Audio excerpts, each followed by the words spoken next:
Hello, and welcome to I Am Dad Podcast with your fatherhood authority, Kenneth Braswell. 30 minutes of wisdom, information, resources, and nuggets to help you on your fatherhood journey. Or maybe you're just curious and want to hear some real talk about fatherhood, family, and the minds of men. Well, guess what? We got you too. Sit back, grab your pad and pen, and maybe even bring a little something to sip on. Enjoy 30 straight minutes of fatherhood, family, and fun with the Fatherhood Authority, Kenneth Braswell. Welcome to I'm Dad Podcast. I'm your host, Kenneth Braswell. Thank you for joining me again as we continue to really have some, this year has been incredible. Like I keep telling you guys, I started this podcast, 3 years ago. I thought that, it was going to be a fad because everybody was doing podcasts. I have done radio blogs in the past, wrote for newspapers. My background's in communication, did radio for 15 years, published newspapers, all that kind of stuff. And so when the podcast kind of thing came along, I was like, I could do that. I know enough people have enough content to do this thing. And I thought it was going to be over in about a year. And here I am, ending year 4. And it is still going strong. But the cool thing that I love about it is throughout the 4 years, I've met some incredible people. And I've begun to start finding new incredible people by just scrolling LinkedIn. I stopped scrolling Facebook because you're not finding anything over there but mess. I don't go into Instagram because ain't nobody really talking and just showing images.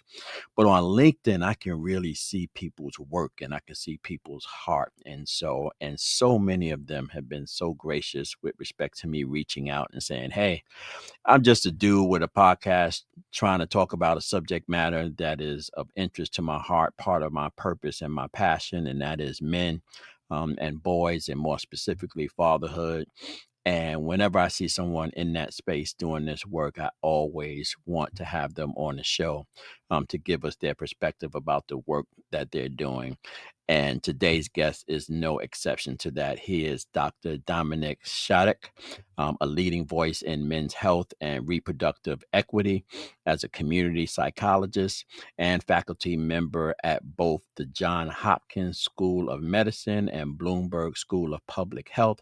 Dr. Shattuck has dedicated his career to understanding the complex relationship between men, masculinity, and community well-being, both globally and locally. He also serves as the director of Relational LLC, where he advances research and solutions that meet the unique health needs of men and boys.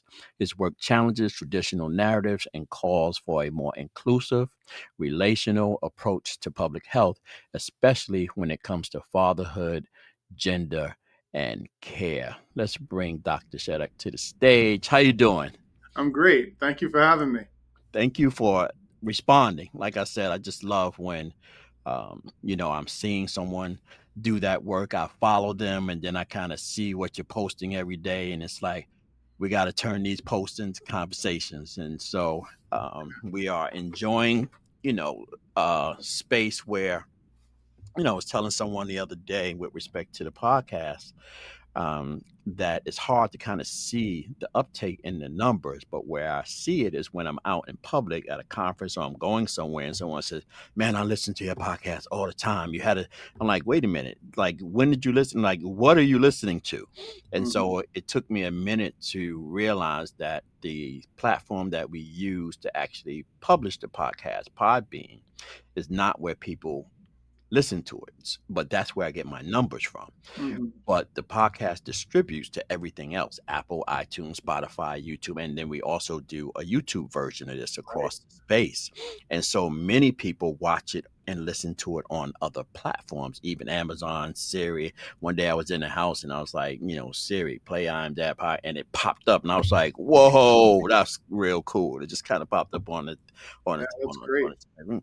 So, and so I'm enjoying it. I'm enjoying the new friends. I'm enjoying the new colleagues, learning about the work and deepening my own perspective with respect to listening to other viewpoints of what this work is about. Dr. Shattuck, we always start our show off really uniquely because it's part of the theming of the show, and we love to hear a good daddy story. Tell us your daddy story. I'm going to give you the freshest daddy story I have right now. So, I mentioned for a moment earlier when we met last night, we have a little swing in the backyard. I live in Arlington, Virginia, right off of the Potomac River. And last night, my daughter went outside to sit on the swing for a little bit and kind of chill out before she went to bed. And as she stepped out the house, she stepped on a baby copperhead and got bitten in the ankle. And Whoa. so we spent the evening, and she spent the night. We were at the hospital all night, and she's still there. She's coming. She's fine. Everything worked out. But like, you live in an urban area, and Mhm. You're not expecting to see that. nature is all around. Yeah, yeah, it's still Right. there. Yeah, Man, I mean, as you were telling me that story before, I'm like, wait a minute, like you close to DC. I mean, it's kind of ironic, right? Because I was about to say there ain't no snakes in DC, but that may not necessarily be true. real And reality, so, right? right, and they've always been there. It's nothing new now, but they've Right. always been there. And so, but what did that do? Is this your only daughter?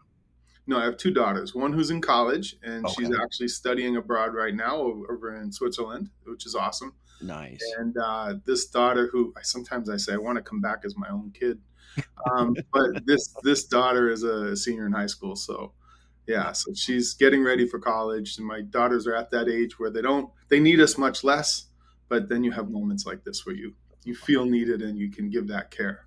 What did your heart do? Like, did your mind just go crazy places when Not you realized what it was? Well, we have had these snakes in the backyard before, and I quickly, and I don't, not everybody loves this, but I quickly grabbed a field hockey stick and Oh, yeah, absolutely. disposed of this animal. Yes. With Yeah, reckless abandon, right? yeah, It's like, it's either you or me in this fight. right, right. Yeah. And then I put, it was a real small one. It was a baby one, maybe about 10 inches long, and so I wrapped it up and I put it in a Ziploc bag and I brought it to the hospital just so that they would know that it was actually a copperhead, right? Right. So they didn't suspect it was something else. Um, but yeah, it's totally, it's a weird reality. The neighborhood actually, because we're so close to the Potomac, you get a lot of wildlife. There are fox, and every Mhm, year there'll be a bear that kind of comes through this area as well. And mhm. I'm not exaggerating. I'm 2 miles from the Key Bridge, so I'm very close to. I'm 2 miles walking to the Key Bridge, so very Wow. close to DC proper. And yeah, there's Yeah. even on both sides. Like when you go to PG County on the other side, or you stay on the Virginia side, or even up in the northern Bethesda, there's a lot of wildlife that kind of Wow. And inhabit. you're married, right? I'm married. Yeah, my So wife. while you're dealing with this snake, how close in proximity is your wife? Is she by your side, ready to jump in and help, or is Well, she giving you strong encourage from the rear? yeah, well, we knew we didn't want the dog to get bitten too, so she grabbed the dog, and everybody kind of went downstairs quickly when my daughter gave a holler, and we all kind of just managed. So it's it's um it's just it's just such a weird kind of disruption too, like Right, because your day gets all messed up and all the like the little things, and then you right, kind of reality you're sitting in the hospital in the middle of the night, and you're like, this could have been a lot worse, and right. kind of the reality of it sets in, and you're thankful for how it kind of played out in a way. Yeah, yeah. The other piece Luckily, of that, we live 5 minutes. We jumped right in the car. We right, literally went to the emergency room. The emergency room couldn't have been. VHC hospital was awesome. right. Got us right in. They took care of her. So yeah, I mean, like, yeah, we're very fortunate because you could be in a lot different places. Yeah. The other thing too is, I'm just hanging here for a moment because I have a 16-year-old son and my 18-year-old who just turned 18-year-old's nephew in our house. He's been living with us since the pandemic. His mother was a first responder in New York, and so single mom, and so we brought him to Atlanta to live with us. And so, but all of my girls are gone. All the girls are grown and they're out of the house. But it really kind of puts you into a quick reality of how life can change, how quick it can change. Like you wake up in the morning, right? And nowhere in your mind is in your head is tonight we're going to be rushing to the hospital because there's going to be a snake in the backyard, right? Right. We had just had dinner. We just had dinner laid out. I mean, yeah, dinner. We left dinner on the counter and everything. I mean, everything was yeah, just It just is what it is, and have to make those adjustments, and it can change quickly. Very fortunately, this wasn't tragic. I mean, if she were a little kid, that's a whole other Yeah, deal of absolutely. issues, hmm you But know? here's the cool thing that I love about this story, and this is going to transition us right into our subject matter around masculinity, and particularly around fatherhood, and Yeah. even marriage. Right? Herm Edwards has a saying, and I just actually wrote it and put it into a blog this morning about forgiveness. But this The particular football coach, quote. right? Hmm? The football coach. Yes, Yeah. yes, yes. Yeah. Yeah, he has a quote, and the quote is, the best ability is availability, right? Right. And often with my work with fathers, the question is always posed, what's the best character trait for a dad, right? Or a husband? And people will say love and communication. And they'll go through all these. And I'm like, nah, not for me. I was like, the number one character trait a man can have when it comes to his children and his wife is availability. What that means is being available whenever you are needed. Hmm. And what happened for your daughter is the blessing of availability of her parents. Like I have a friend of mine, Sean Dove, and I want to ask you about this. He was telling me a story about one of his sons having a nightmare, Hmm. and got up in the middle of the night and screamed, "Daddy," in the middle of the night. And he said he heard it and he popped up and he ran in. Son was having a nightmare. He consoled him, got him back to where he needed to be, ultimately got him back to sleep. Right. He's going back to his room, and his wife is like, what's going on? He's like, oh, Cameron had a nightmare, blah, blah, blah, blah. But he's laying in the bed and he says to his wife, wow, I wonder what it must feel like to wake up in the middle of the night and call for your father, and he's actually there to answer. Right. Right? So Hmm. when you think about your daughter in that perspective and you think about the work you're doing, how does that moment make your work so important to you? Well, yeah, I get very emotional about the topic anyway, so like you might see a tear or two, but that's okay. Yeah, me too. But I grew up single mom. My mom was a teenager when she had me. She dropped out of school in ninth grade, and my biological father I never met. She Mhm, married to a abusive man the first go round when I was a very small child, and she had I have a sister from that relationship. And then later on, she got remarried when we were older and late in middle school, almost high school. And so, kind of the story you're telling is an important one because the idea of not having the dad around, I'm mhm, doing this work around masculinities, and I kind of it's like a blessing and a curse in a way. mm, Because to do this work, I'm almost not burdened by a father. You know what I mean? In a way, like I'm not burdened by a crappy dad or like a dad right, who was a jerk to me or mhm, anything like that. I mean, that first husband was kind of an asshole, but mhm, we moved on from him. But then the second the stepdad was a nice guy. He's okay. But even then, I was older and I was kind of established myself and I was doing my own things. And so, as a researcher in this space, I feel like I've had an opportunity to kind of see other people's fathers. I've had other friends and people who've come into my life whose their parents have pulled me in, and they've mm, seen me as somebody who needed that assistance. I'm so grateful and like fortunate to have had those. I had great coaches, mhm, great teachers. Sports was a big part of my life as a kid, and I was fortunate to have like great mentors and people who kind of looked out for me.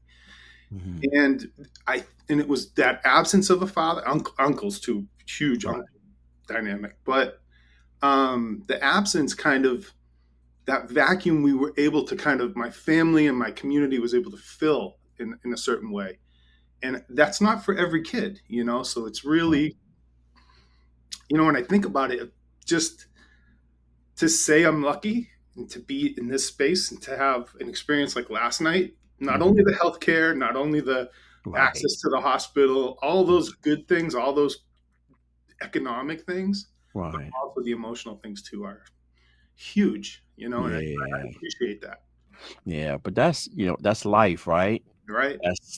That's what I mean. You just said something a few minutes ago before we got started, and it struck me when you said it because I always think about it myself. And that is your daughter now is, high school, about ready to go to college, and she's gonna go off and live, her own life.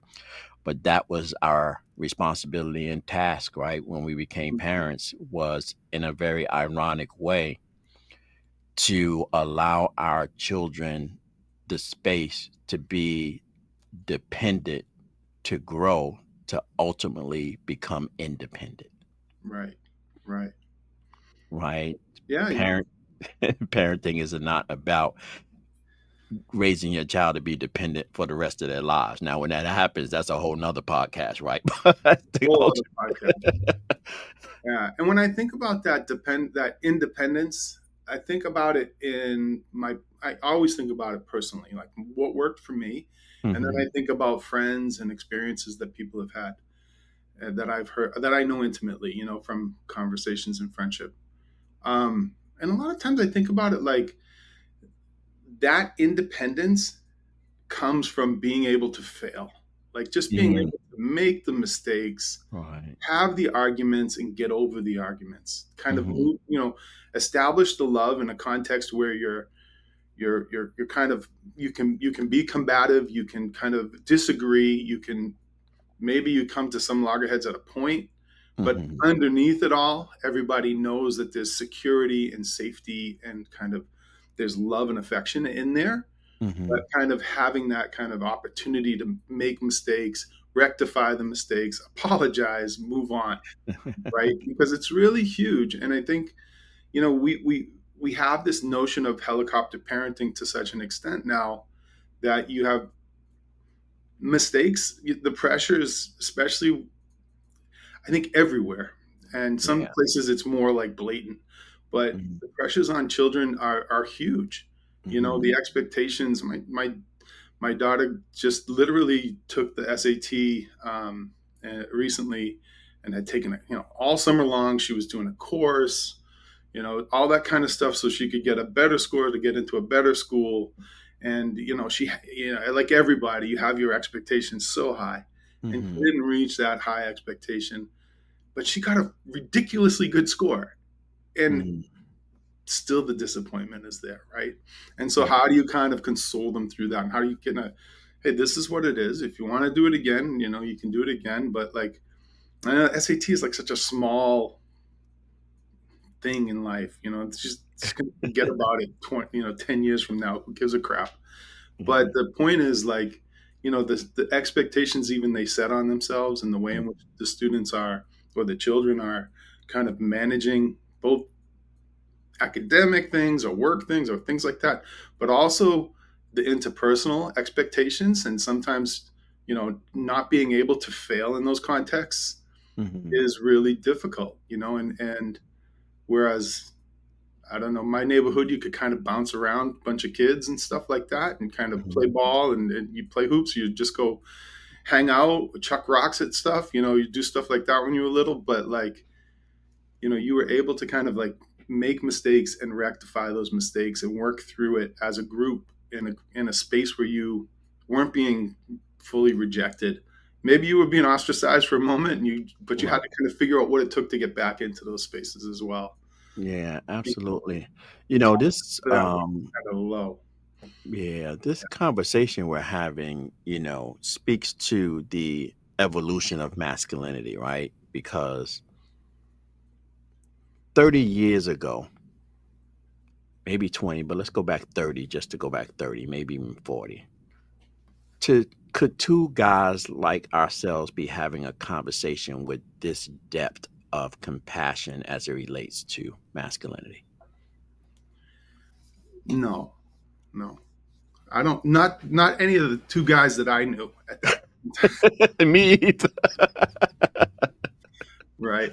Yeah. It would be different, right? It would be If it, different. if it took place at all.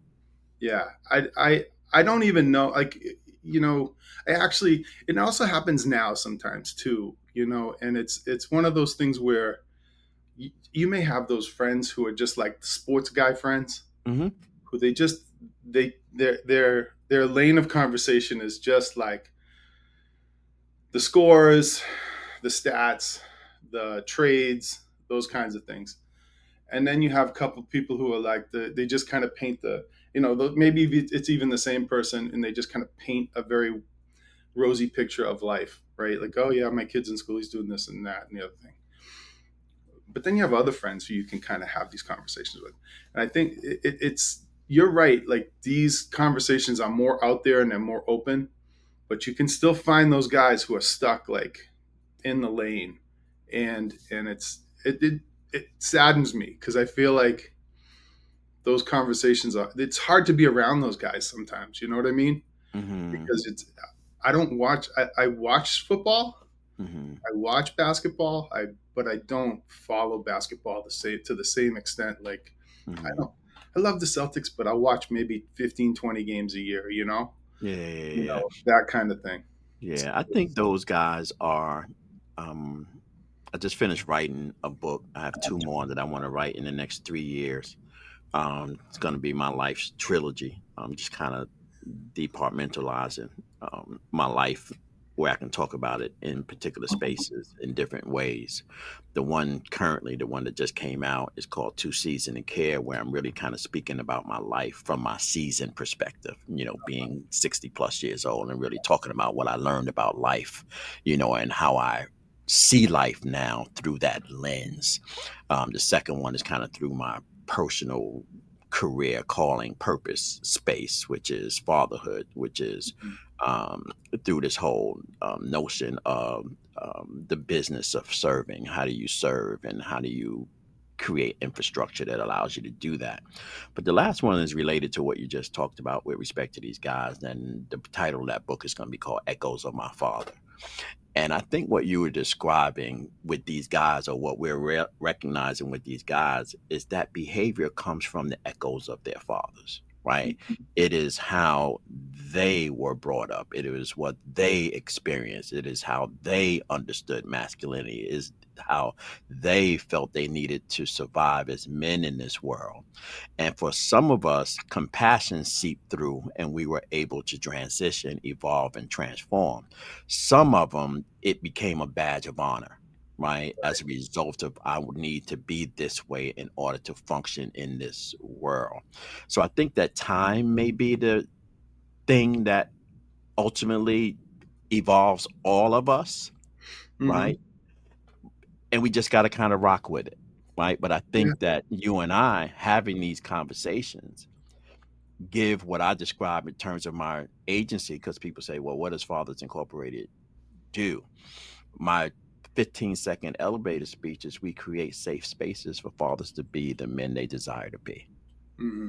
It's Mm-hmm. that safe space. It's Yeah. that, can I be vulnerable and around my friends, my colleagues, my families, my brothers, my, whatever, Right. and be comfortable in talking about things that I may not be comfortable with. Is that an element of the work that you're doing and something you're seeing in the masculinity space?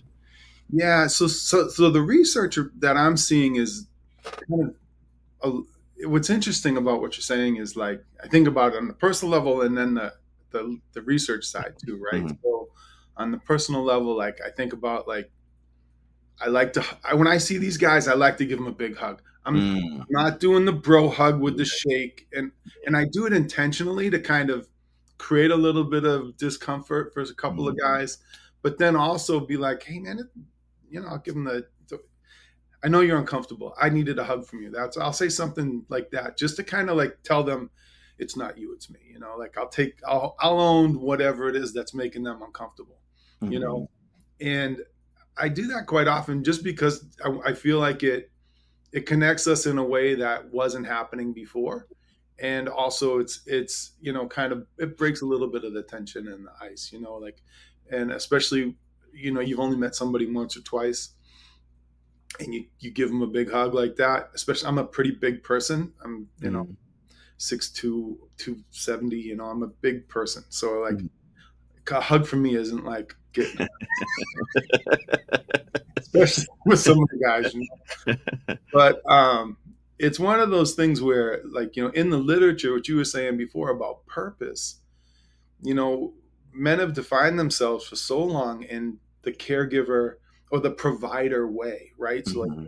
you know, not as a caregiver, but as just a provider of things. And there are men who have said things like, I think the State of American Men report or Mhm. State of American Fathers report, one of those two reports from Equimundo. They Armando, were, yeah. yeah, Mhm. they had some quotes in there that were, you know, important because the guys were saying, I see myself as kind of a wallet dad. Some of the guys, Mhm. I work, I bring home money, but I don't really have a lot of connection with my kids and my family. My main role in this family is to kind of provide the financial means by which to eat and live, and the kids to do the things that they need to do for success. Now Mhm. that's really important because we know in our society, financial economics and finances are critical to like the way in which we define happiness in our culture, unfortunately.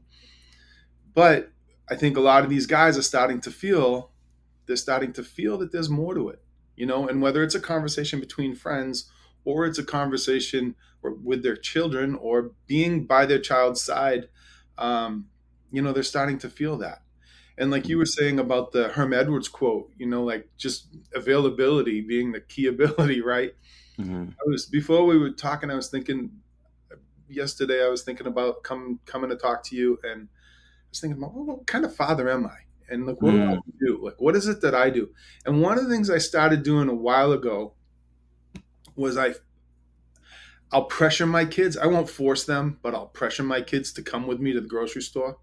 Or if I'm going to pick up bagels, like on Sundays, we always buy bagels from the same place. And I'm like, hey, who's coming with me? Somebody's got to come with me. I'm not going by myself. We're not having bagels unless somebody goes. And Mhm. so, kind of pressure them into kind of, okay, I'll go with dad. And you get that 15 minutes, right? So that 15 minutes in the car, they might scroll a little bit. I'll pressure them to not be scrolling or whatever. Or I'll let them play them. I said, I'll just play some music, like whatever, play your music. And then I'll ask them about the music. Why do you like this? Who's this? Blah, blah, blah. Mhm. And it just gives you that kind of like, that's part of the availability, right? So like Right. that's kind of being available in these little moments in between. And I've even heard, my daughter played competitive field hockey for a few years, Mhm. and the one who got bit by the by the Mhm. copperhead last night. And so when she didn't make the high school team here, is state champs every year, they're like ridiculously good, and she didn't make it as a junior onto the varsity team this year, Mhm. and we were devastated, partially because like all that driving around and all that kind of, we did it Right. all together. Right. My other daughter went to college, so we were kind of like the three of us were going to games on Saturdays and Sundays, and driving her to practice, and Tyson's, and doing this and that so she could play the game. And Mhm. it's just one of those things where um, we all kind of lost. We all saw this kind of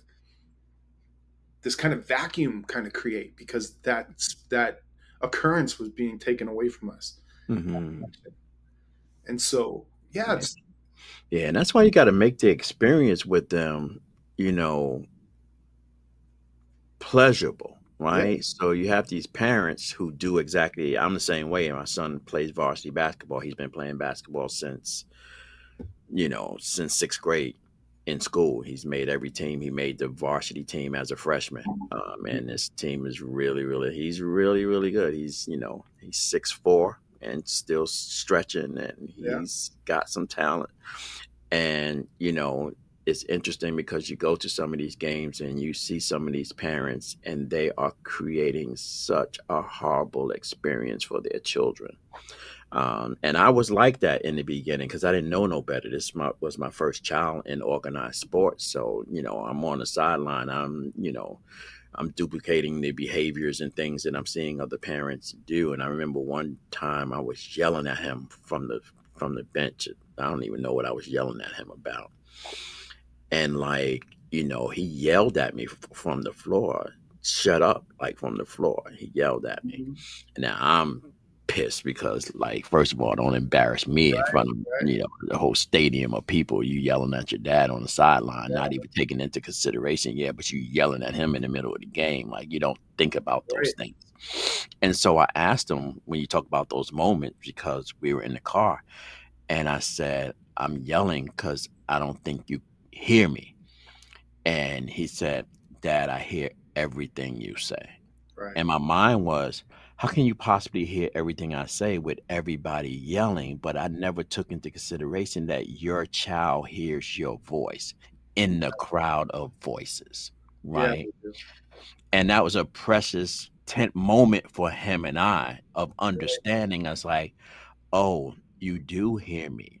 I didn't think about that. But again, the availability piece of it, right, for him is at the end of the day, off to college, is my mom and my dad was at my games.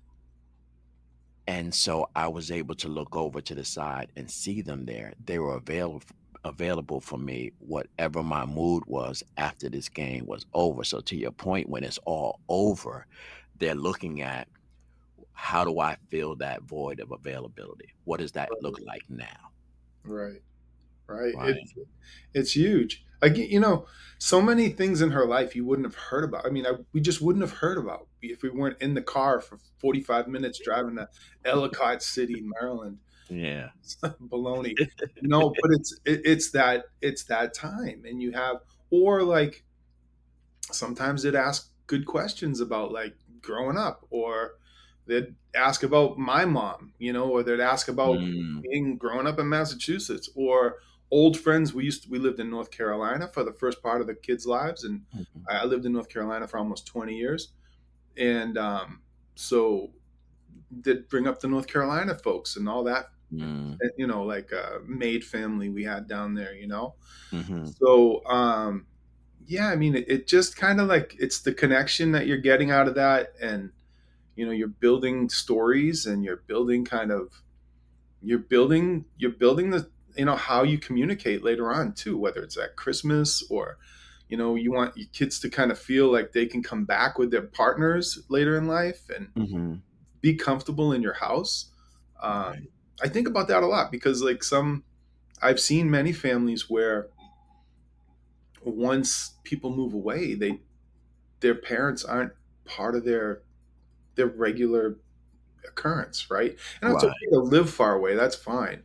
But like, the traveling, and does mom and dad kind of come for a visit? Do you have you may not have space, but does somebody give up a bed so grandma Yeah. and grandpa can sleep in the house, or that kind of thing. So I think about it like the short term, but also like the short term kind of checking in and being present and available. But I also Mhm. think about it in the long term. Like, I want my kids to feel like, maybe it's not every Christmas, but Right. maybe it's a holiday a year, or maybe there's times when we make it our time, but like, and I want them to want that, and to be part of their, if they ever have children, if they, all of that. I mean, I think about that because as I moved away, I didn't have strong. I had ties to people, but they Right. weren't super bonding ties. Like, that doesn't sound nice, but No, that's you describing my it reality. I'm the same way. I didn't just didn't have grow that. up like that. Yeah, it wasn't the same kind of like emotional kind of tie that I'm grateful to them, and if they ever needed anything, I would be there in a minute. But the Mhm. point is, like, I didn't feel like, okay, I need to have a tradition every year with this aunt and uncle, or this Mm. family. But it just became, but I see it now, and I see also how much it hurts parents and grandparents when they don't Right. have their children and grandchildren in their life, and Yeah. some of that's on them. You have to foster that relationship, and let your kid know how important it is to you, and prove it. and not Yeah. by finances or anything like that, but by being available, being there for them. You know, you've probably heard this statistic. It's like the scariest statistic as a parent. You spend, and I'm gonna misquote it, so somebody who knows That's it can put the right numbers in there. But basically, like, you spend the first 18 years of your child's life with your child, and then after they move out of your house, like after, and this will probably change as kids kind of. I don't know if you've ever read Gene Twinge's book on generations. This generation is sticking around longer. They're sticking to the Oh, house absolutely. longer, living at home. You know, we see that all the time. Hmm. But so you have those 18 years. And then after the child moves out, like say 22, 23, 24, the amount of time that you spend with that child for the rest of your life amounts to 1 year. Wow.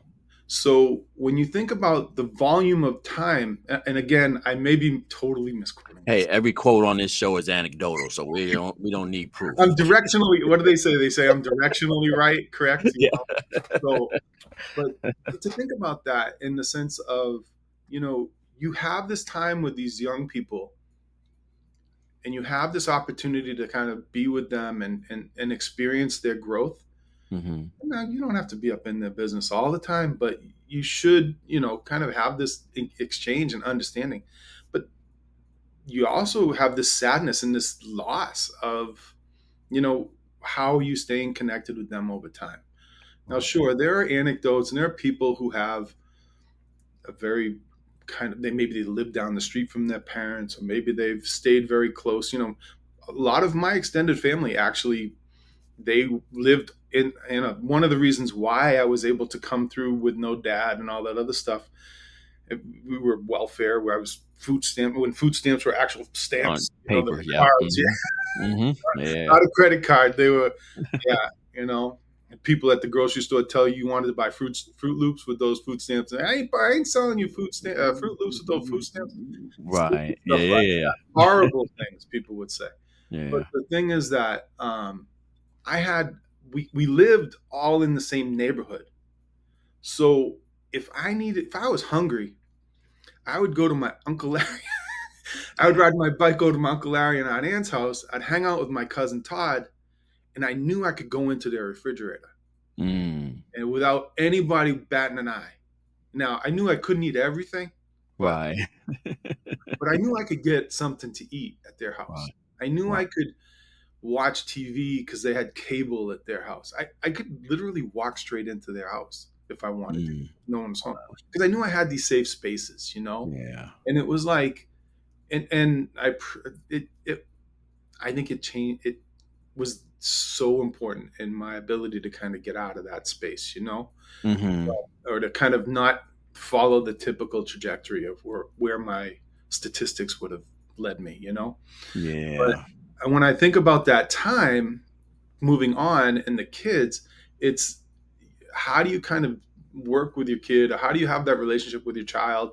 And how do you maintain it over time as they grow up and become their own people, so that they still want to keep you as part of part of their life, and you as part of them as part of your life, and Yeah. showing them that it's important by saying, like, you know, I don't need to see you every holiday.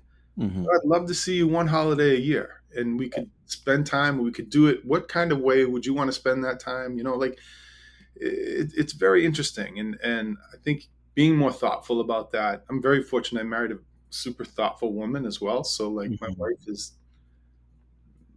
she's thinking about these things, and I've learned to think about these things through her. Hmm. But it's like one of those experiences that you have, you know, you have to really keep it moving, because if not, people will go their separate ways, and then everybody will be sorry, you know. Yeah. Your life, our lives are similar, with one difference, and that is I didn't have that layer of infrastructure around our family. And so I didn't have anywhere to go. And I Hmm. think that is kind of what has created my comfort with seclusion. Like I'm okay in my own space. I'm okay in my own head. My brother and sister, who was birthed by a different biological father, was 7 to 8 years younger than I was. So I was a whole lifetime Right. in front of them. So I didn't grow up like close siblings in my Yeah. space. When I'm 14, they're 7. Yeah. Like by the time they get 10 and 11, I'm in the army. I'm gone, right? And so like that relationship has always been a result of not having that closeness, and my mother was working all the time, and so Right. it's not like when she was home she was cleaning, cooking, or sleeping, right, or at church. But all Mhm. of us were at church. That was the life, and so I had to find those comforts outside of my space, while at the same time trying not to be influenced by the Brooklyn streets, right? Trying not to do that. And thankfully, I wasn't, to the extent that many of my friends were, right? Which is why I don't go home now, because it's just not a place for me to go and feel good about when I look around and know the destruction that my community had on the people that I grew up with. And so, which is why I want to talk to you about this connection that you're working within, and connecting masculinity with public health. Because I've often said that, there are a lot of issues as it relates, particularly to men's health, that we're not thinking about as it relates to how the state of men's health impacts community outcomes. Talk to me a little bit about that work. So yeah, a lot of men, men's health outcomes are not great. There's one of my colleagues, Roland Thorpe, and Derek Griffith from University of Pennsylvania, and there's one other author, but I forgive me for not remembering his name. But Mhm, they wrote a book on men's health equity, right? So mhm, in terms of that book's kind of like the main textbook around this topic, and mhm, the reality is that like many men don't go into the health system in a way that is going to be, kind of continuous care and kind of keeping up with checkups, or, when they have an ailment, they'll man up and they'll kind of like, I'm okay. I'm not bleeding that bad. My leg doesn't hurt that bad. No, wait too long. So what right, happens over time is that when a man does present for testicular cancer, or some sort of cancer, or he shows up with some sort of issue, it's progressed to such a degree that his bills are higher, two, he has worse health outcomes, mm, and three, he's very possibly, if he's showing up with a cancer, it's late stage, and right, the treatment options just get reduced and reduced and reduced for him. mm, So part of that is structural, and part of it's masculinity, right? So structurally, you have systems that aren't pulling men into the health system. They're not pulling in guys for the regular checkups. They're not pulling men in for like you know the screenings and things like that. And also like the context of the hospital, oftentimes it's hard for men. A lot of my work is in developing countries, in sub-Saharan Africa and in Southeast Asia, but working more and more in the US, it's still present here, mhm, where if you want to go in for a checkup, you want to go in for some annual care, you've got to take a day out of work. Maybe you've got to mhm, coordinate your care for your kids in some level, or pickups or drop offs or what have you. But women have those issues as well.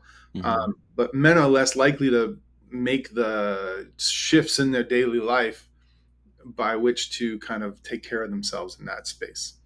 Now, mm, one of the things that women, I don't know if it's an advantage or a disadvantage, but it's a way in which they access the healthcare more frequently, is through their reproductive health.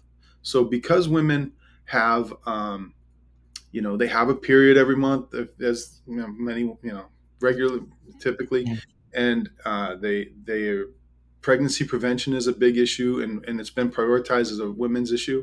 mhm, That pulls women into the health system on a more regular basis. right, I, when I give talks about men's health and healthcare, oftentimes, especially if it's a mixed audience, I'll ask, okay, please raise your hand if a doctor has ever talked to you about family planning or contraception. mm, Not HIV prevention or STIs, family planning or contraception. And every woman's hand goes up in the air, and you'll notice that it'll be like one or two old guys who got a vasectomy who have, mm, raised their hand. And the rest of the young dudes are just sitting there like, right, I was 40 years old. I had had two kids, and I was signing up for my vasectomy before a doctor ever talked to me about family planning. So when a woman twists her ankle, or she goes and she hurts herself in some other way that's got nothing to do with having a baby or not having a baby, Right. they always ask her, when was your last period? Are you trying to get pregnant? If you are you using, or are you, if you're not, what family planning method are you using? And then they'll ask a series of other questions related to their reproductive health. It's kind of Mm-hmm. the central element that brings women to the health center, right? Or Right. to the doctor's office. Right. And for men, we don't really have that. There's no real, like, there's no central element that's going to bring us in that kind of is irregular for us that we are conscious of on a regular basis. Mm-hmm. So that connection with health system is just different for us. And it also kind of, there's research to show, and there's programs and interventions that are directed toward physicians to make the physician's office more accepting of men and more engaging with men Mm-hmm. in different ways. And now we're even seeing like these crazy men's health offices. Like there's one in, I was just reading about one in New York, in the New York Times. They had an article, and in the article they were highlighting a place, and I think it was Columbus, Ohio, or someplace in Ohio.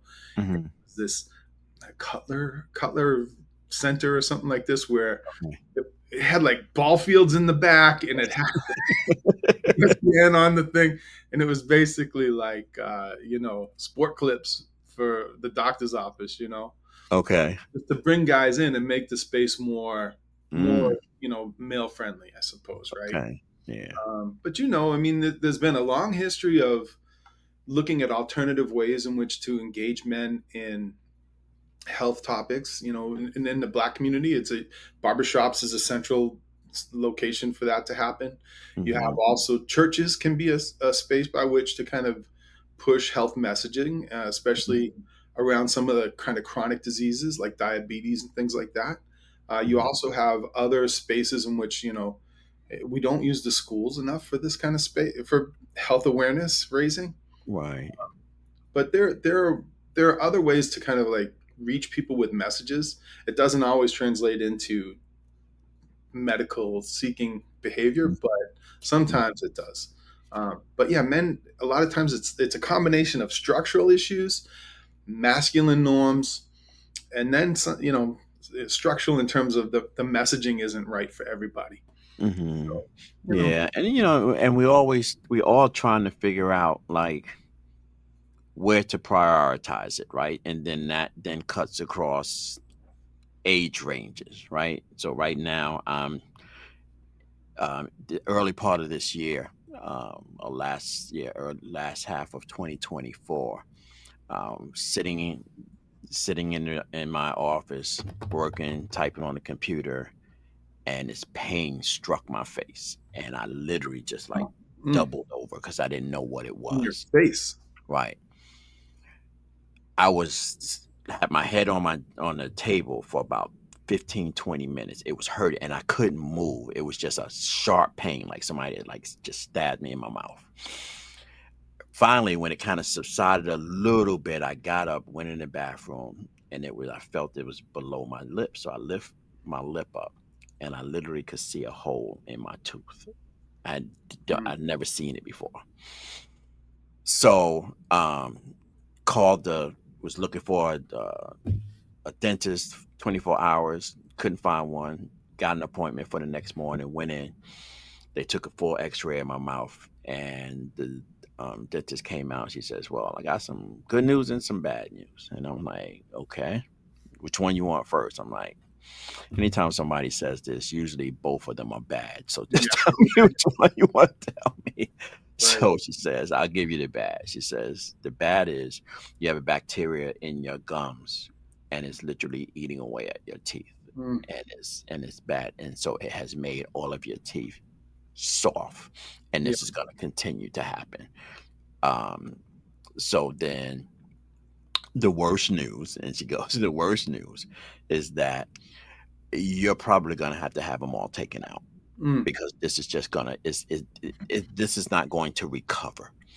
And so I mhm. was like, all right, so then what is the freaking good news? It says the good news is like now um, we're able to reconstruct your entire mouth and put teeth in your mouth that's gonna last you longer than you're gonna last, Right. basically. Right. And so, For and not then a small fee either. Yeah. right, Yeah. and so, so I'm like, all right. So we go through this whole process, but in the midst of it, as I'm going through this process, when I came in to, because they took the one out that had the hole, and then I had to go back for them to take the rest out. I'm sitting in the chair and I have my phone in my hand, and I just turn the thing on and I put it up to my face and I start talking Mm, about what I'm going through on mm, my Facebook page, talking about, hey, if y'all are out there, particularly men, anybody who is neglecting their health, and you're getting to a point where things are breaking down in your body, and we kind of always look at normal things like cancer and just high blood pressure and blah blah blah. And I'm going through this, and I was like, but we are all overlooking our teeth. mm. Right, and teeth are our mouth is essential to all of the other mechanics of our body. Right. And I said, and I just like, and you don't, I was like, I'm in complete pain. I was like, you don't want this smoke.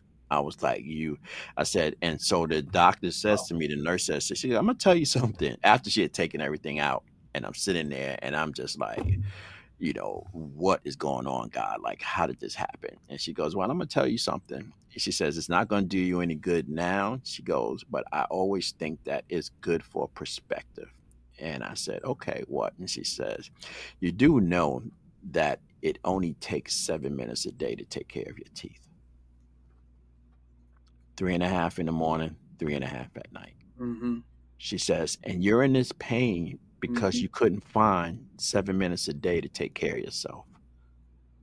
And that flipped my whole script. Right. I called this doctor. I was making this appointment for this, my Yeah. feet, my back, that Yeah. to every. So I'm on this self care journey, which is where I'm going now. Yeah. Right. I'm on this self care journey, which is now I'm focused on me. But one of the epiphanies that I had as I'm going through this thing and really thinking about this is I have this phrase that I use with our dads when I'm around dads and when I'm speaking to dads. I always say this, and I say it in a comical way, but I'm dead serious about it. And the phrase is, the diaper you change today may one day be your own.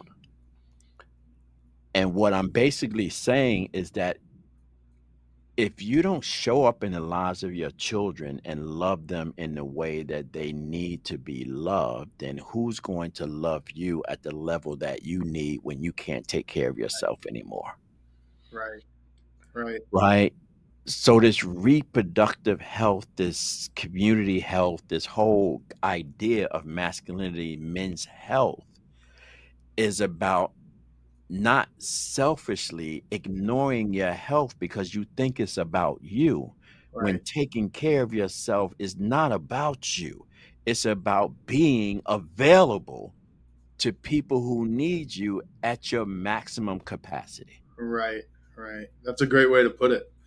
Yeah. I mean, your being healthy is helping everybody in your family, right? Whether it's work wise or whatever, but it's just kind of being functional at an old age, right?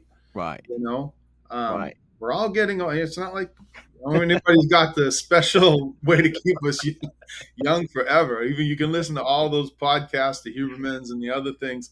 It ain't going to keep you young forever. So, Yeah, yeah. And and I laugh, and this is another thing that I always say, uh, the blue pill ain't making it better for guys, because just giving you the ability to do things that you don't have the capacity to be responsible for,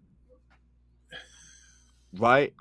It's nothing like having a 5 or 6 year old and you 65 at the elementary school, and all the other dads are running around the gym with their kids, and you off on the side with your oxygen tank. That's not right, fun for definitely for you. But a kid doesn't want to look at it around the gym and see their friends running around with their dads and yours who can't move because he's right. attached to a tank. Yeah, yeah. I mean, I was a little older when I had my children. I was in my mid 30s, Mhm. and I often think like, man, it would have been nice to have been a young dad, you Yeah. know, Yeah. and but I was pretty young, especially in this neighborhood. Like in this Yeah, I was neighborhood, older than you when I had my son. I was in my mid-40s. in this neighborhood, yeah, it was. I remember going to the elementary school here in Arlington, and there were a lot of gray-haired dads at even in elementary when the kids were in elementary school. So I was like, oh, Mhm. so yeah. Yeah. What's the thing that has to occur in order for the health profession to begin to start more seriously thinking about the integration of men's health into the totality of community health? So because you have reproductive health as such a central element for women's health, what comes with that is a lot of kind of understanding as to how to talk to women, how to work with women through their health issues, how to counsel them. Um, and when you, I did a cursory look at. I work at Johns Hopkins, one of the premier medical schools in the country. Mhm. And this research, and I only did this after I read a research study out of Australia where they looked at, I think, 10 or 15 of the top medical schools in Australia. And they looked across the curriculum, and this was done by, it wasn't done by Movember, but I think it was done by some of the researchers who now work with Movember. Mhm. Um, and they looked at the curriculum across those schools. And I looked at the curriculum across Johns Hopkins. And in Australia, they had some of the schools had courses around men's health, Mhm. around, that kind of touched on men's health. Mhm.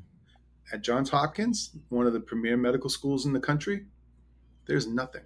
There Wow. was no class that I could find in the course catalog and online Mhm. documentation. Maybe it's there and I didn't see it, but I didn't see any course that's specifically focused on men's needs, men's health needs. And I Mhm. actually was invited a couple years in a row to their. They have like an accelerated MPH program for physicians, so Mhm. like people who are doctors, and a lot of them worked in more rural areas of the U.S. They'd come to Hopkins for a year. They'd do like a residency where they were working in the hospital but taking courses at the same time and getting their MPH. And a couple years in a row, I actually spoke to those physicians, and I said, "Hey, these are the issues. Here's some CDC data that shows you how, the health disparities around men and compared to women and things like this. And not that the women don't need the services, but more that we need to figure out how to reach these guys and bring these guys in." And then I said, has anyone ever talked to you about this before in your career? And they all said no. Oh, yeah. I mean, the engagement in that conversation was huge. And the conversation ranged from everything from reproductive health to, cancers and to chronic disease, right? Like things like, your diabetes and things like this too, right? So Mhm. like even when you think about things like diabetes, right? So a lot of times people won't change their diet. And I'm guilty Mm. myself, Yeah. 100%. Like I want to eat the big steak. I want to eat the big pile of potatoes. I want to eat, and it's like there's kind of like a one. I was told never to leave food on my plate as a kid, but also, and I also was a growing kid, and I had norms around like just I wanted to eat a lot because I was Right. getting big so fast. Um, and then when you think about the idea of changing your diet, you know that's a huge undertaking. It's if it Yeah. were easy. If it were easy to just change your diet, you wouldn't have any of the GLP-1s. You wouldn't have any of the obesity issues we have in the United States. Right. Whenever somebody says, "Oh, just eat less," Right. I want to wring their neck. Like you know nothing about like behavior change. This is hard. This is hard for Mhm. people, especially over years. Mhm. And so the idea of tailoring, you know, diet and things like that to men is something that is only now evolving. And part of what's driving that are the manosphere and the podcasts. You have Mhm. more young men who are interested in their body and in the way their physique, and the motivations are a little bit messed up. Let's Mhm. be clear, like the motivation that they're driving these men and boys toward, which is a lot of like the partnering and things like this. But the reality is that they're not. Um, they're not wrong in that being healthy is really important. And so Right. but what comes with that is what I like to call like this optimization language, Hmm. which is we had it too, bigger, stronger, faster kind of things, Right. And so we have that optimization language in these podcasts now, where it's like you optimize your sleep. It's not like you get a good night of sleep and therefore you're healthier, but you optimize your sleep, you Right. optimize your diet, you optimize your nutrition, you optimize, every element about yourself. I mean, now the biggest trend in weightlifting that I'm aware of, I like to go to the gym and lift weights, and Hmm. and it actually, for me, it's worked very well. It's this program called hypertrophy, right? Hmm. So it's just basically you don't do a lot of exercises, you mix it up, which is good because my old joints couldn't do, you know, you go into the gym and you do shoulder day and you do 10 Right. shoulder exercise and the next Right. day your arms would be crushed, right? Right. But the thing is that now that they have it so you do one or two exercises and you do them strategically where you're some people may have known about this before. I knew nothing about this before, so Hmm. this is why it's novel to me. But the thing is that you're doing 6 to 8 to 10 reps for two sets, but you're getting to a point where you couldn't have done any more, right? So you're Hmm. really kind of hitting an exhaustion point, and Hmm. that's your muscles grow faster and things like that. You may have been doing something similar before, but there would be like that long duration of chest day or like Hmm. shoulder day or back day, and Hmm. that would it would be a different approach of sorts, and especially as an older person. Seasoned person. Yeah, it's one of those things where I appreciate it because I can get into the gym and I see these young people and the people are fit. I mean, these guys are fit. There's not a lot of guys who look like me in there. I'm the oldest person in the gym. Hmm. 55 years old. Most of the time I'm the oldest person in the gym, and it's very interesting. Like there is a level of self care, but it's not being translated into like I don't know if it's being translated into health in the message, Hmm. right? It's I more don't know. aesthetics. It's more how I look Yeah, than yeah. yeah.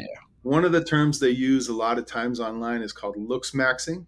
Mm. You have Yeah. kids who are, paying close attention to their skincare process, and Yeah. sure, that's great, but when things start to become obsessive and they become, you know, kind of taken to an extreme, and remember that language of optimization, Right. I feel like that's where it kind of goes off the rails a little bit. And people, it's like an addiction a little bit, and you start kind of only focusing on that. Now, granted, there are some people who are exceptional athletes, or you know, they have a different goal in life that's not well rounded, and they're just going to focus. There are people who are always, people are different. And there's going to be people who just focus on one or two things in life. But, we got to be paying very close attention to how that kind of plays out in the way in which kids interpret the messages they're hearing, whether it's Hmm. on social media or podcasts, or they're reading it in the books. But yeah, you see a lot of bodies in there that are these guys are ripped, like just Yeah. ripped in a way you didn't see in 1980, 88, and Yeah. Yeah. 92, and 2000. These kids are going in there and they are totally ripped, and Yeah. it's very different. Yeah. If only I could do that today. If only I could get back there today. It's you still desire the body, you still desire to be physically fit. Um, I kind of like my belly a little bit. It kind of I take a little bit of pride, not too much pride, but a little bit of pride in the belly. Um, Yeah. yeah, I for my diabetes, they put me on, this was like late last year. They put me on a Ozempic. I didn't even know what it was at the time. I had no idea about all of the stigmatisms and stuff about it. I'm on it. I'm not taking it into consideration. He told me that it was going to, deal with my A1C. yeah, And so I'm like, all right, that's why I'm doing it. And so, but as a result of it, since October between now, I've probably lost about 30 pounds, and I feel better now than I felt. I'm back at my high school weight now, like, but holy I cow. haven't like firmed back up. But to your point about wanting to look good and people wanting you to look good, my wife said to me one day, I had my shirt on, and she goes, "Babe, I'm starting to see your abs again." And I was like, "For real?" And I'm looking I'm like, all right. That was like this motivational boost, like just her saying, "Babe, I see your abs again." Like, Uh-huh. wow, she must miss my abs. I got to bring them back. I got Yeah. to bring the Yeah. gang back together again. What do I need to do? And so I've Man. been kind of like thinking about like, these audience. Sometimes you could watch too much Instagram, right? Yeah. And so, and if Yeah. just by us speaking about health for the next 2 days, our phone's probably gonna be showing health ads and Oh, men's yeah. Yeah. ads and sit up ads and all those kinds of things which Yeah. I have to pay attention to. Mhm. So I Mhm. have to find the easiest one. The one that I saw that I was like kind of thinking about, I don't know if you saw this one, is where they're using the chair as an exercise. So all Oh, the yeah. exercises are on the chair. So I Yeah. was looking at them. I'm like, all right, that's kind of easy. I have chairs in the house. I don't Yeah. have to go out and spend like $3,000 for a whole gym Yeah. in the basement. I could just, get a good sturdy chair and see Yeah. what that can do. And so, but I still haven't done it yet. I spend Yeah. more time sitting in the chair um, than Yeah. exercising. I think that one of the great things about right now in the fitness space is that the science is really good.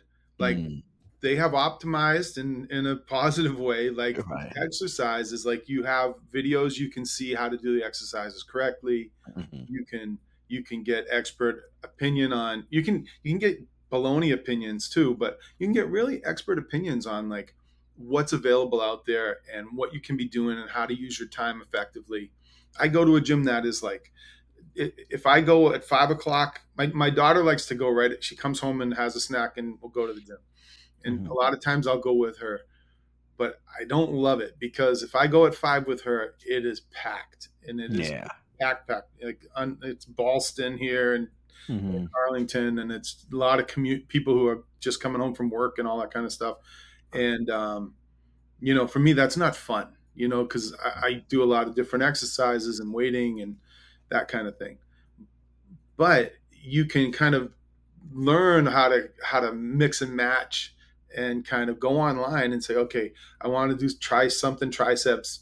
Give me an alternative triceps, and you'll get a new exercise right off your phone in a Right. minute because there are other things to do that you can maybe find some dumbbells over in the corner or something and get it done. Uh, Yeah. but yeah, it's gotten much better than the way we were raised in the Right. gym or the workouts and stuff like that, even of running or anything really. The Hmm. quality of the knowledge is so much, the science behind all of this is so much better.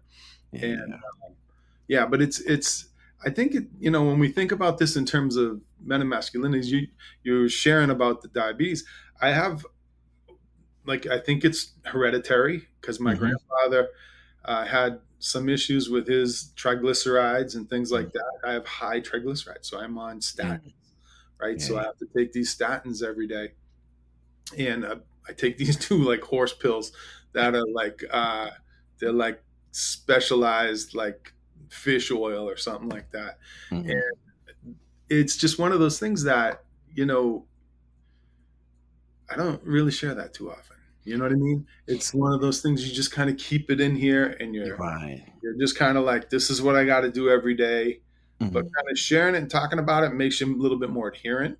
Yes. It makes Yes. you a little bit more conscious of yourself, and Right.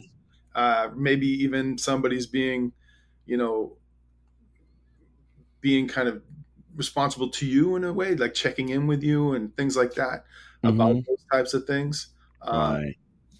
yeah. So I mean, it just recently had I have this Friday morning coffee group. Didn't go today because we were at the hospital, but we Hmm. have this Friday morning group of guys that kind of, it's like five of us, and just we don't see each other often enough.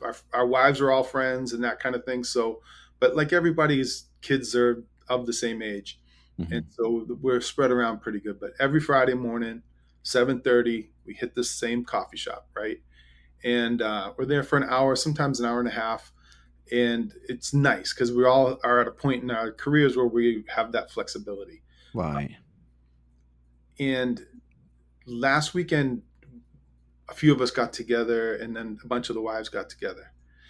And one of the wives said to my wife, "Hey," I won't give his name here, but like, did he say anything to Dominic about his doctor's appointment? Mm. And my wife was like, "I haven't heard anything." And so she came back to me and she said, "Hey, did this guy say anything to you about his doctor's appointment?" I said, "Nope." And we didn't have coffee today, but we're all getting together tonight. Mm-hmm. No, I'm going to follow up about that doctor's appointment today, because like it came all the way around. Like his wife got it to Mm. me through, so it's important, and I Yeah. think kind of being accountable to people, Mm-hmm. I think it's critical, because it's like that's your community. I mean, that's your care. I mean, we know that Harvard longevity study, what did they find? What was the critical element that kept those people alive?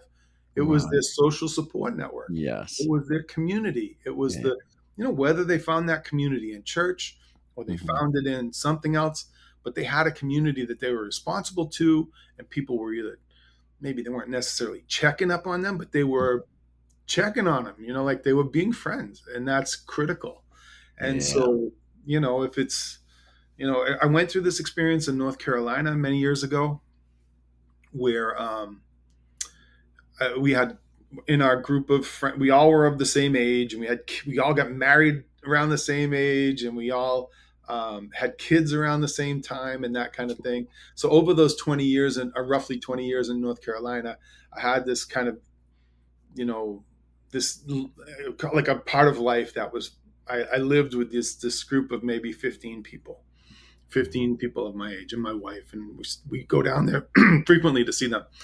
And one of the men had skin cancer, Mm. and we all kind of experienced his journey until the end, right? And so Mm. like we were all part of his life. We all took his, I guess when he went in for treatment, and his wife could go with him, and they didn't want the little kids. The kids were small then, would either split them up, or somebody would grab them. And we were making meals, all that kind of stuff.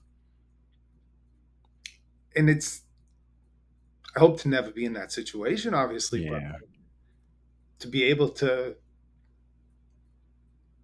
I don't know, just kind of like express how you feel for somebody in those ways. Right. Right. Of Yeah. course, I'd prefer for him to be here, but Yeah. the reality is that he knew. It was clear Right. that he knew how we felt about him. So that was Yeah. Yeah. There's a book that I want to send you. I want to, after the show is over, I'm gonna get your address from you, because I always send a lot of a care thank you box out with my book in it. But I keep like books. Any guest that I have that has a book, I always purchase books and I put them in. So when I speak to another guest in that space, and there's a book.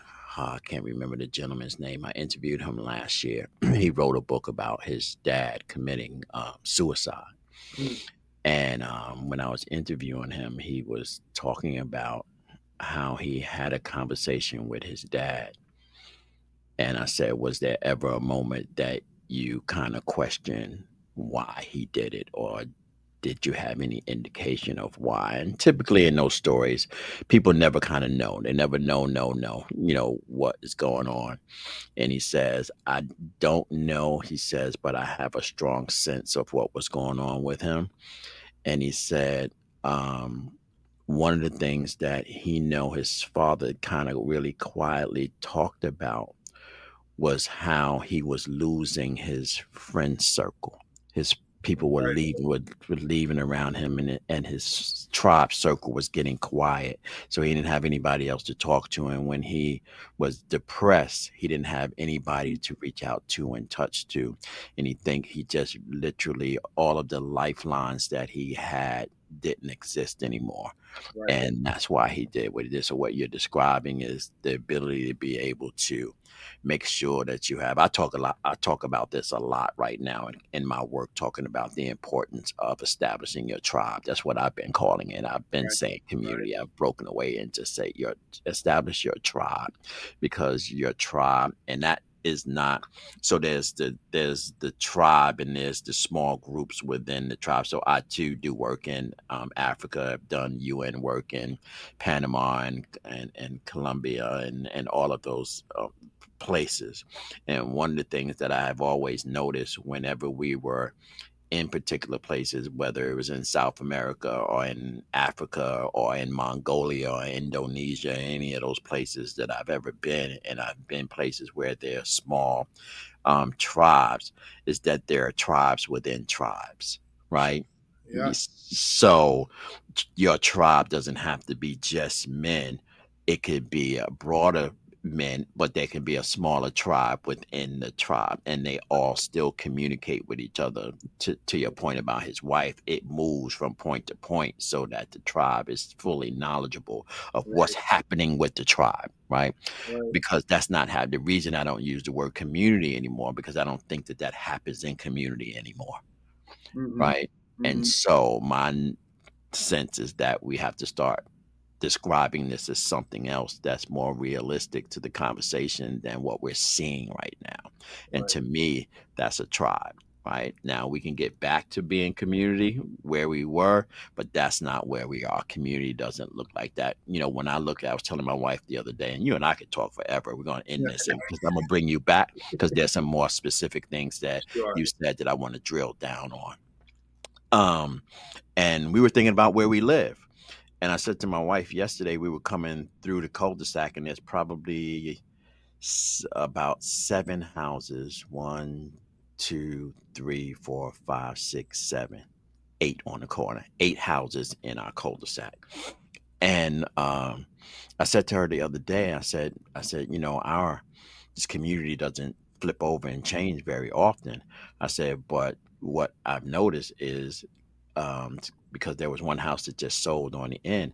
I said, of the houses in our cul-de-sac, with the exception of this house right here, we're the oldest homeowner in this cul-de-sac. Yeah. And I said, but you know what? Personally, we don't know any of them except for my next door Yeah. neighbor who actually moved in the year before last, and he lost his job while he lost his job, and him and I just happened to be out. He was mowing his lawn, and I was coming down, and we just happened to start talking. And he told me he had just lost his job. He's looking, and I asked him what he did. And the crazy thing is, I was looking to hire someone in this data to do data stuff with my agency, and that's what he did. And I actually hired him, Yeah. I know where he lives next to me. I said, but outside of him, we don't know anybody else in our cul-de-sac. And I said, when I was growing up in Brooklyn, and I always quote this number, and I know this to this day, in our building in Crown Heights, Brooklyn, on Mm-hmm. Empire and Troy, there were 94 apartments in our building. Uh-huh. And we used to play games in the hallways when it was raining outside and we couldn't go outside. And we would go, let's play who lives in the building. And he was like, okay. And then we go, 4G. And he was like, oh, Miss Ann, Mr. Ann, Joe, blah, blah. Oh, Yeah. 5K. And we would just throw out the apartment names, and we could literally name everybody that lived in the Right. apartment. That's Right. 94 apartments. That's how we knew, like, Yeah. that to me, that was community, right? That 100%. was there is 94 other families in this building who are acutely aware of Yeah. all other 93 families in this building. Right. And now we live in a cul-de-sac of 8 houses, and I don't know any of them. Mm-hmm. And I they don't say, like, as you kind of go up the economic ladder, your engagement with your neighbors goes down. really, I never heard that. Yes. Wow. So, like, there's research that shows, like, as your house gets bigger, you interact with your neighbors less. And there are even neighborhoods now that they're designing where, the house is close to the curb. Mm-hmm. So, like, like more cul-de-sac kind of places. Right. But the houses are closer to the curb so that if you're sitting on the porch, you can't not say hi to the person walking down the street, Mm. so that you have that kind of interaction. But it's you're right. And think about, like, the value that knowing all of those people's names has to you Ooh. and to them. So if you Right. say, "Hey, Mr. Jones, good to see Right. you," or like, "Oh, Right. damn, there's Mr. Jones. I'm going Right. like right," But Yeah. it's one of those things where knowing the people, because we had Mean Man Haker was on our street. Yeah. I didn't even like ride my bike by this guy's house, right? And so, but it was one of those things you that has a value to you in understanding the expectations of who you're going to interact with at any given time, right? Right. And knowing something about them, even knowing you don't want to talk to them, right? Right. Or they give you the creeps or like something like that. Right. I grew up in the Catholic Church. Me and my friends were very fortunate, but not all the people I know were fortunate, right? Right. Some of them kids were abused. And the thing is that me and my buddies would say, I ain't going back there with him. I ain't Right. I, if I'm working, if I'm doing altar boy today, you're coming with, we're going at the same time. That Right. thing. And we had kind of that sense, like Yeah. that little bit of street sense to us that, you knew what you shouldn't be doing. Not every kid had that, right? Right. And so like there's value in knowing those people. There's value in having those stories about those people. There's value in kind of building that mythology around where you live. Hopefully, Hmm. it's not in extreme cases, but it's one of those things where as a kid it gives you a lot of value. It gives you more security. It gives you Right. kind of a sense of place. Hmm. You can you can see somebody who lived in that building, and you can go back to 4K, and you Right. all know who that was, and you can say Right. something stupid about him, or like that guy was the best, he did this for me one time or whatever. Right. How much Yeah. that's your story, like Right. that's you sharing like an important part of your life. I mean, like, think about like I just literally last month, I have a friend from high school who lives nearby, works at the Pentagon, and he went to West Point. I went off to college, but we played high school football together, right? Hmm. And so we had this great coach, and he's great guy.